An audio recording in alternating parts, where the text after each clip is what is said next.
Good morning, friends. In last topic, we have discussed the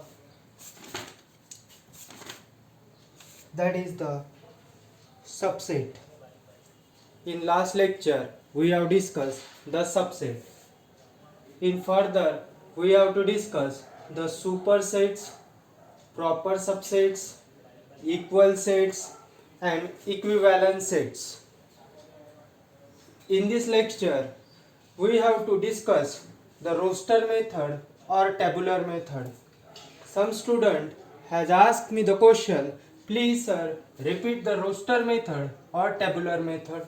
In this lecture, we should carry this query to solve. If you have any problem related to the any topic, you should ask me in the WhatsApp group, or you can send me the personal message so that I can understand your problem. Last lecture में हमने देखा था subset के बारे में. In this lecture हमें देखना है supersets, proper subsets, equal sets and equivalent sets, और इसके बाद हमें देखना है रोस्टर मेथड और टेबुलर मेथड. तो सबसे पहले हमें देखना है सुपर सेट. सुपर सेट कहते किसे है? If A is the subset of B, then B is called superset of ए.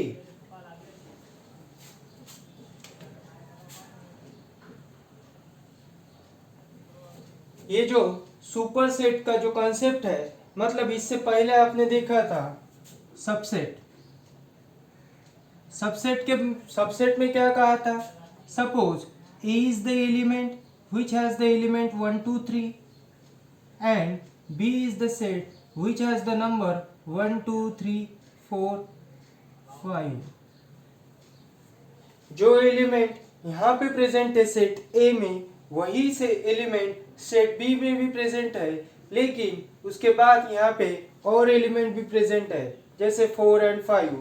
तो इसमें हमने कहा था A is the subset of B. इसमें क्या कहा था हमने कि A जो है ये B का क्या है? सबसेट है. क्यों कहा था? क्योंकि जो एलिमेंट A में प्रेजेंट है 1 2 3, ये तीन एलिमेंट, वही तीन एलिमेंट B में प्रेजेंट थे, वही तीन एलिमेंट B में भी प्रेजेंट है. इसीलिए हमने कहा था कि A क्या है? सबसेट है B का. लेकिन अभी ये जो B है, यहाँ पे जो B है, इसे आप क्या कहोगे? तो आप इसे कहोगे कि B जो है ये A का क्या है? सुपर सेट है. B क्या है? A का सुपर सेट है. B क्या है? A का सुपर सेट है. मतलब जो भी सेट होता है, जो भी सुपर सेट होता है, वो उसी नंबर का क्या होता है? सबसेट भी होता है. सपोज मैंने यक्स नाम का कोई दबी सेट लिया है जिसमें हमने कहा है ए बी सी, ये क्या है? तीन एलिमेंट्स है.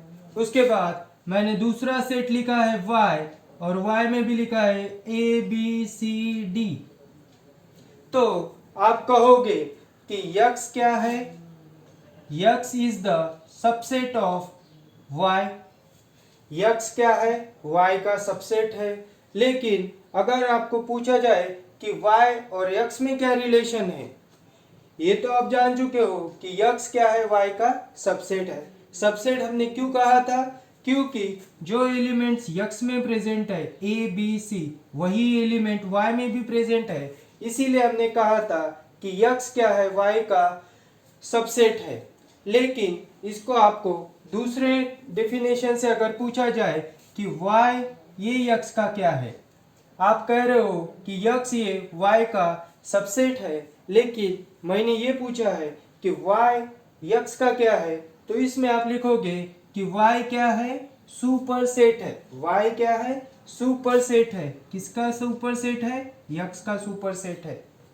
मतलब x y का सबसेट है, तो y x का क्या है? सुपर सबसेट है. और जब भी आपको सुपर सेट डिनोट करना है, जब भी आपको सुपर सेट डिनोट करना है तो आपको इस साइन का सिंबल यूज करना है। जैसे ए में क्या एलिमेंट्स है 1 2 3, बी में क्या एलिमेंट्स है 1 2 3 4 5, मतलब ए में क्या है 1 2 3 एलिमेंट्स प्रेजेंट है, बी में भी 1 2 3 एलिमेंट्स तो प्रेजेंट है, उसके बाद इसमें एक्स्ट्रा एलिमेंट है 4 और 5, 4 और 5 को छोड़ दीजिए। उसके बाद आपने देखा 1 2 3 यहाँ पे भी है, 1 2 3 यहाँ पे भी है, तो आप कह सकते हो ए क्या है बी का सबसेट है। लेकिन आपको बी के इसमें अगर एक्सप्लेन करना है तो आप लिखोगे बी क्या है, B is the superset of A, B क्या है ए का सुपर सेट है।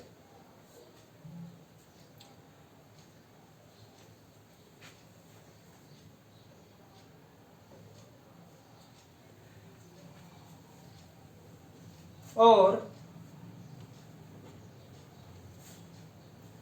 इसका नेक्स्ट टॉपिक हमें पढ़ना है। In further topic we have to discuss that is the proper subset, proper subset. Next topic we have to learn that is the proper subset. Proper subset is defined as if all the elements of set A are in set B and B contains at least one element which is not in A, we can say that A is the proper subset of B. मतलब ये definition कह रही है कि ए नाम का कोई तभी सेट्स है जिसमें 1 2 3 एलिमेंट्स है, 1 2 3 क्या है एलिमेंट्स है। If all the elements of set A are in set B, मतलब हम दूसरा सेट लिखते हैं बी जिसमें 1 2 3 एलिमेंट्स हमने लिखे हैं। ये जो लाइन कह रही है उसी हिसाब से आप सेट लिखते जा रहे हो। If all the elements of set A are in set B, जो एलिमेंट सेट ए में है वही एलिमेंट सेट बी में है। And B contains at least one element, B contains at least one element, मतलब एटलीस्ट मतलब कम से कम एक एलिमेंट, एक से ज्यादा भी हो सकता है। Contains at least one element which is not in A, जैसे आपने यहाँ पे दिखा है कि ए नाम का सेट्स है जिसमें 1 2 3 एलिमेंट्स है, बी नाम का दूसरा सेट्स है जिसमें 1 2 3 4 5, ये क्या है एलिमेंट्स है। which is not in A, we can say that A is the proper subset of B। मतलब आप इसे कह सकते हैं कि A में जो एलिमेंट्स प्रेजेंट है 1 2 3 वही एलिमेंट B में भी प्रेजेंट होनी चाहिए, पर इसकी जो मेन कंडीशन है वो यहाँ पे है, जो B नाम का जो सेट्स है,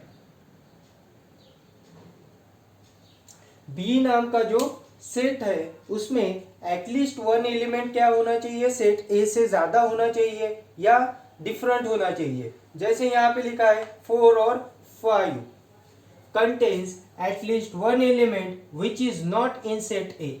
जैसे आप देख सकते हो कि यहाँ पे बी में क्या है 4 और 5 है जो ए में नहीं है। In A we can say that A is the proper subset of B. इसमें हम कह सकते हैं कि ए क्या है बी का प्रॉपर सबसेट है। प्रॉपर सबसेट को हम अगर जनरल सेंस में समझना चाहे तो आप कह सकते हैं जो एलिमेंट्स ए में हैं वही एलिमेंट्स बी में भी होने चाहिए। टर्म एंड कंडीशन क्या है, बी में एटलीस्ट वन एलिमेंट कैसा होना चाहिए, डिफरेंट होना चाहिए। जैसे 4 और 5 हमने यहाँ पे लिखे हैं, तो हम इसको रिटर्न कर सकते हैं कि A is the proper subset of B, A is the proper subset of B, और प्रॉपर सबसेट का जो साइन है डिनोट करने का वो इस प्रकार से है। मतलब जो हमने सबसेट में यूज किया था इसके नीचे की जो इक्वल वाला साइन है इसे हटा दीजिए तो ये क्या हो जाएगा, आपका प्रॉपर सबसेट वाला साइन हो जाएगा। प्रॉपर सबसेट मैं एक बार रिपीट कर रहा हूं। जैसे यहां पे हम दूसरा लिखते हैं, z नाम का कोई तभी सेट है, z नाम का कोई तभी सेट्स है जिसमें a b c ये क्या है, एलिमेंट्स है, और y नाम का कोई तभी सेट्स है जिसमें a b c d ये क्या है, एलिमेंट्स है। तो प्रॉपर सबसेट का कहना है कि जो एलिमेंट z में प्रेजेंट है a b c, z में कौन कौन से एलिमेंट्स प्रेजेंट है, a b c, वही एलिमेंट सेट y में भी होने चाहिए, y में भी होने चाहिए, हाँ है, a b c y में भी प्रेजेंट्स है। उसके बाद इसकी टर्म एंड कंडीशन क्या होनी चाहिए, जो प्रॉपर सबसेट की जो टर्म एंड कंडीशन है कि y में जो z में जो एलिमेंट है वो y में भी होने चाहिए, पर एटलीस्ट वन एलिमेंट क्या होना चाहिए, कम से कम एक एलिमेंट यहाँ पे डिफरेंट होना चाहिए। मतलब एटलीस्ट वन, मतलब आप दो वन से ज़्यादा ही लिख सकते हो। यहाँ पे आप ए बी सी डी ई भी लिख सकते हो, एफ भी लिख सकते हो, सो ऑन अप टू। तो आप इसको इस तरीके से लिखोगे कि z क्या है, z is the proper subset, z is the proper subset of y, z क्या है, y का प्रॉपर सबसेट है। प्रॉपर सबसेट जब भी हमें डिनोट करना है हम इस साइन का यूज करेंगे। मतलब जो अभी तक आप सबसेट के लिए जो साइन यूज कर रहे थे, जो सबसेट के लिए आप जो साइन यूज कर रहे थे, इसके नीचे की जो लाइन थी इक्वल वाली, इसे हटा दीजिए तो ये क्या हुआ, आपका प्रॉपर सबसेट का सिंबल हुआ। मतलब जब भी आपको प्रॉपर सबसेट डिनोट करना है तो आप इस वाले साइन से डिनोट करोगे। जैसे यहाँ पे मैंने लिखा है वन एग्जाम्पल, और इसका एक एग्जाम्पल लेके एक्सप्लेन करते हैं इसे। जैसे यहाँ पे लिखा है A is the proper subset of B, thus A is the proper subset of B if and only if A is the subset of B but A is not equal to B। मतलब जितने भी subset होते हैं, जितने भी subset होते हैं वो क्या होते हैं, प्रॉपर सबसेट होते हैं। मतलब x नाम का कोई तभी सेट्स है जिसमें 1 2 3 एलिमेंट्स प्रेजेंट है, और z नाम का कोई तभी एलिमेंट्स, z नाम का कोई तभी सेट्स है जिसमें 1 2 3 4 5 ये क्या है, एलिमेंट्स है। तो आप लिख सकते हो कि 1 2 3 यहाँ पे भी प्रेजेंट है, 1 2 3 यहाँ पे भी प्रेजेंट है। तो हम इसे लिख सकते हैं कि x क्या है, x is the subset of z। आप इसके पहले हमने देखा है x is the subset of z, जो एलिमेंट्स x में प्रेजेंट है वही एलिमेंट z y में भी प्रेजेंट होने चाहिए, इसे हम कह सकते हैं सबसेट। और इसको हम दूसरे तरीके से भी डिनोट कर सकते हैं कि ये हुआ आपका सबसेट का कंसेप्ट। इसके बाद ये जो प्रॉपर सबसेट का कंसेप्ट है, प्रॉपर सबसेट का कंसेप्ट कहता है जो एलिमेंट्स x में प्रेजेंट है, x में क्या प्रेजेंट है 1 2 3, वही एलिमेंट सेट z में भी प्रेजेंट होनी चाहिए, 1 2 3 है प्रेजेंट।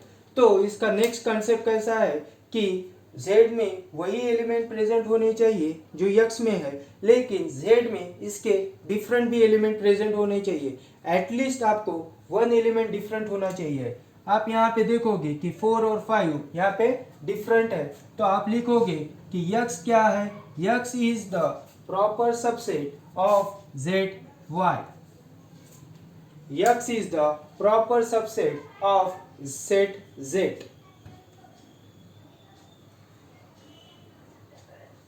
और आपको बोर्ड में जो भी प्रॉब्लम है अगर नहीं दिख रहा है तो आप कमेंट सेक्शन में मेंशन कीजिए कि सर हमें जो बोर्ड्स का जो राइटिंग है ये आपको नहीं दिख रहा है करके, ताकि मुझे आपका जो प्रॉब्लम्स है वो आपका समझ सके। और आपको जो भी पूछना है या तो आप कमेंट सेक्शन में लिख सकते हो तो आप कमेंट्स में लिखिए, नहीं तो आप व्हाट्सएप पे जो आपका ग्रुप है या आप मुझे पर्सनल भी मैसेज कर सकते हो कि सर आपको ये टॉपिक मुझे समझ में नहीं आया है। ठीक है, आप इतना लिख लीजिए भाई।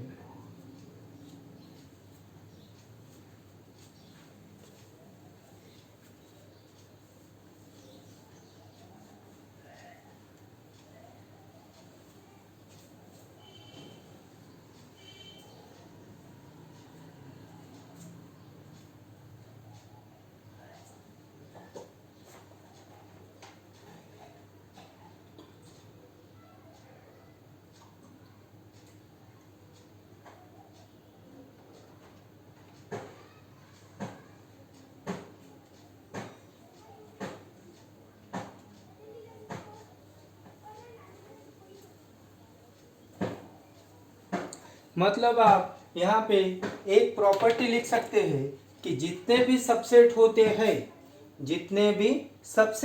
हैं वो क्या होते हैं, प्रॉपर से सबसेट भी होते हैं।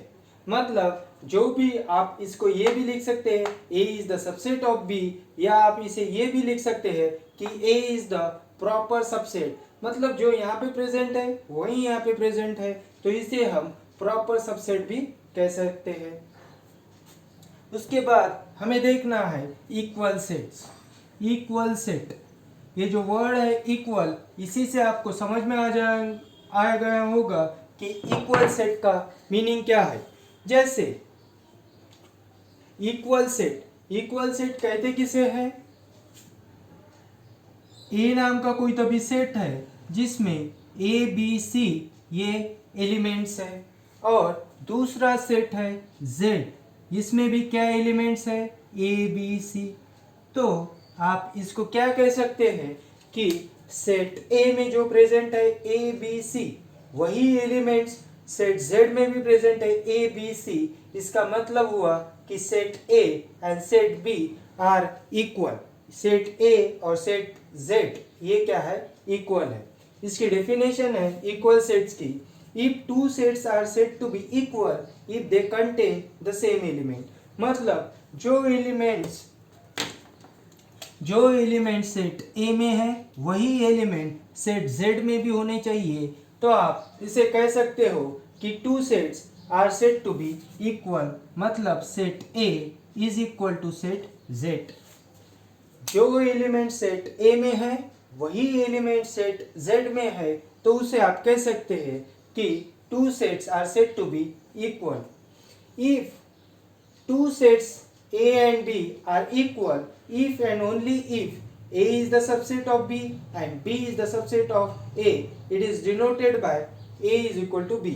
इसका मतलब है आप इसे सबसेट के फॉर्म में भी लिख सकते हैं कि जो एलिमेंट यहाँ पे प्रेजेंट है वही एलिमेंट यहाँ पे भी प्रेजेंट है। तो हम इसे लिख सकते हैं कि A is the subset of Z। A is the subset of Z। जो एलिमेंट्स A में प्रेजेंट है वही एलिमेंट सेट Z में भी प्रेजेंट है। या इसे आप दूसरे तरीके से भी लिख सकते हैं Z is the subset of A। Z क्या है, A का सबसेट भी हो सकता है। मतलब आप इस डायरेक्शन में भी जा सकते हैं, मतलब A is the subset of Z, या फिर आप रिवर्स डायरेक्शन में भी आ सकते हैं कि Z is the subset of A। मतलब जो सबसेट लिखा है वही एलिमेंट यहाँ पे क्या होना चाहिए, रिपीट होना चाहिए। सेकंड एग्जांपल मैं यहाँ पे लिखता हूँ, बी नाम का कोई तभी सेट्स है जिसमें ए बी सी एलिमेंट्स है, और सी नाम का कोई तभी सेट्स है जिसमें ए बी सी ये क्या है, एलिमेंट्स है।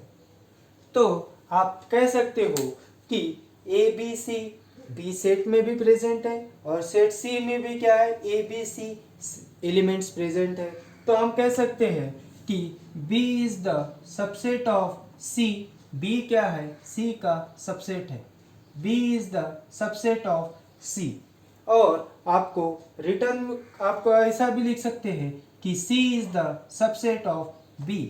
ये दोनों भी तरीके ये क्या है, इक्वल सेट में राइट है, क्योंकि जो एलिमेंट यहाँ पे प्रेजेंट है वही एलिमेंट यहाँ पे भी प्रेजेंट है। इसीलिए आप लिख सकते हैं कि B is the subset of C और C is the subset of B। या आप इसे इस तरीके से भी डिनोट कर सकते हैं कि set B is equal to set C।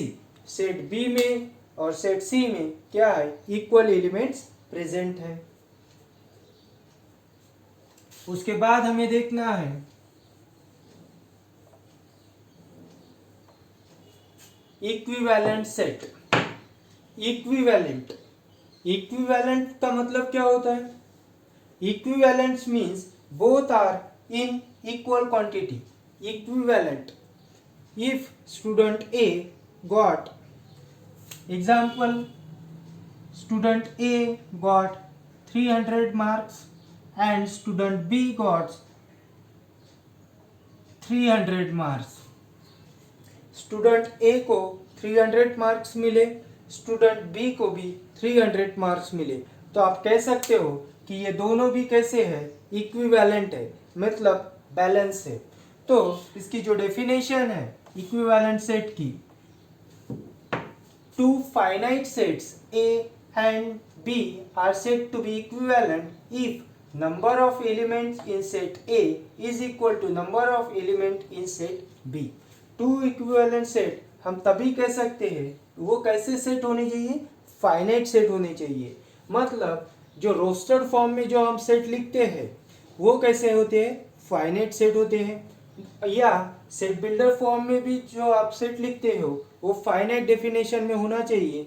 तो वो दोनों भी सेट कैसे हैं, इक्विवेलेंट सेट। इक्विवेलेंट सेट का मतलब ए नाम का कोई भी सेट है और जिसमें ए बी सी डी ये क्या है, एलिमेंट्स है।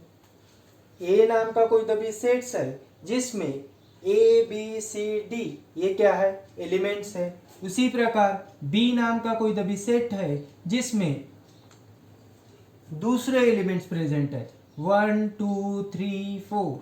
इसमें क्या प्रेजेंट है, 1 2 3 4। तो आपने लास्ट लेक्चर में हम पढ़ चुके हैं कि इसका अगर आपको नंबर ऑफ एलिमेंट्स अगर मैं पूछता हूँ, number of elements in set A, तो हम कैसे करते हैं, मतलब first element, second element, third element, fourth element. तो आप लिखते हैं number of elements in set A is equal to 4। ये आप पढ़ चुके हो। उसी प्रकार अगर मैं पूछता हूँ कि बी नाम के सेट में नंबर ऑफ एलिमेंट्स क्या है, तो हम लिखते हैं n number of elements in set B. तो काउंट कीजिए 1 2 3 4। यहाँ पे भी कितने हैं, 4 है। मतलब यहाँ पे भी नंबर ऑफ एलिमेंट 4 है, यहाँ पे भी नंबर ऑफ एलिमेंट 4 है। तो ये दोनों भी सेट कैसे हुए, इक्विवेलेंट सेट हुए। मतलब जो एलिमेंट्स 1 2 3 4, यहाँ पे कितने एलिमेंट्स है, 4। यहाँ पे कितने एलिमेंट्स है, 1 2 3 4। मतलब दोनों भी सेट्स में 4 एलिमेंट्स है। तो उसी प्रकार आप लिख सकते हैं कि दोनों भी सेट कैसे है, इक्विवेलेंट्स है। इसके लिए मैं दूसरा एग्जांपल लिखता हूँ।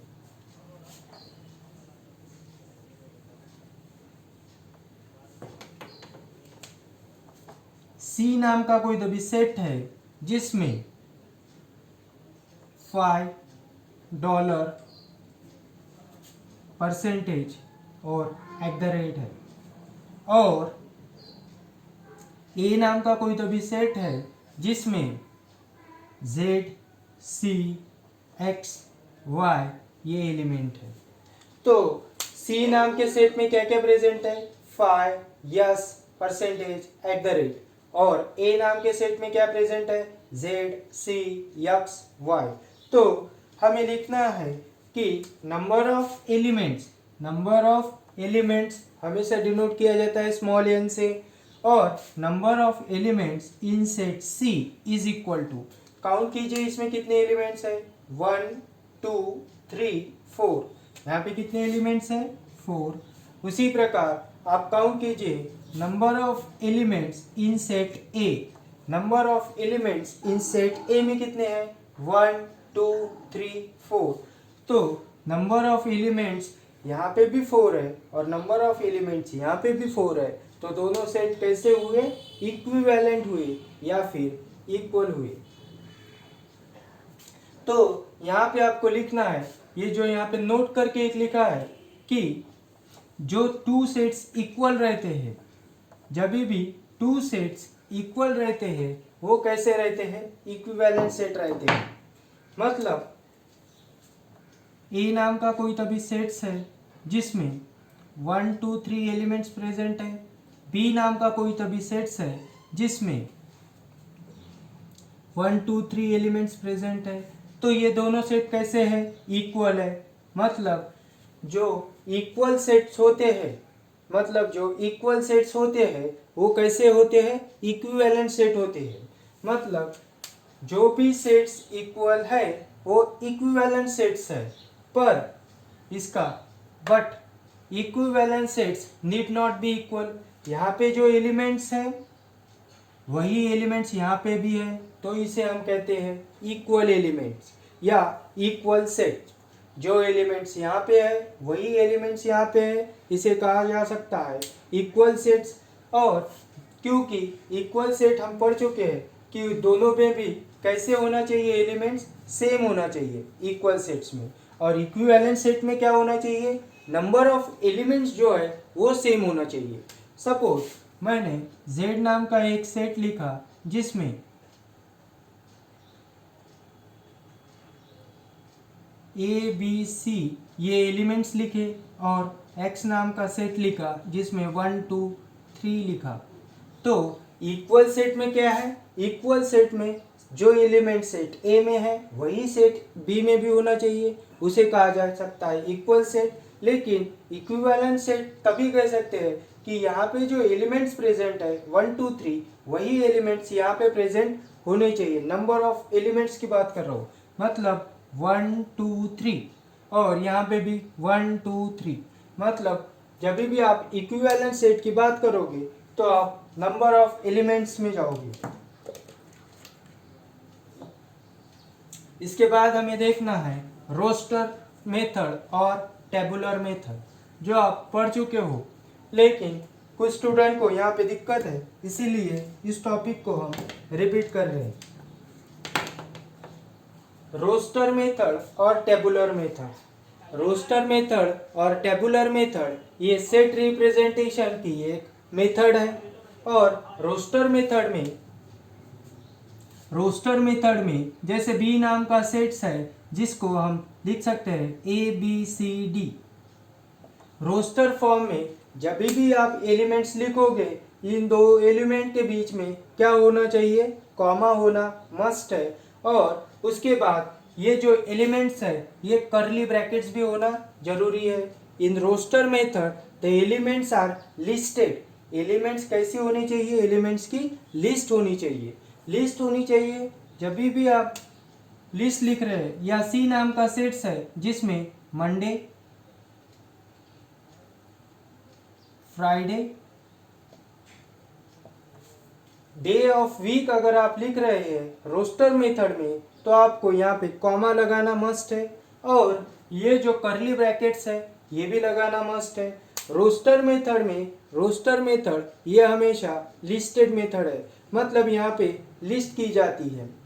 और रोस्टर मेथड में सबसे इम्पोर्टेंट बात यह है कि रोस्टर मेथड में ऑर्डर मैटर नहीं करता है। मतलब आप बी नाम का सेट ABC करके लिखिए या बी नाम का सेट आप DCBA करके लिखिए, ये दोनों भी सेट का मतलब सेम है, क्योंकि रोस्टर मेथड में क्या है, ऑर्डर इज नॉट मैटर।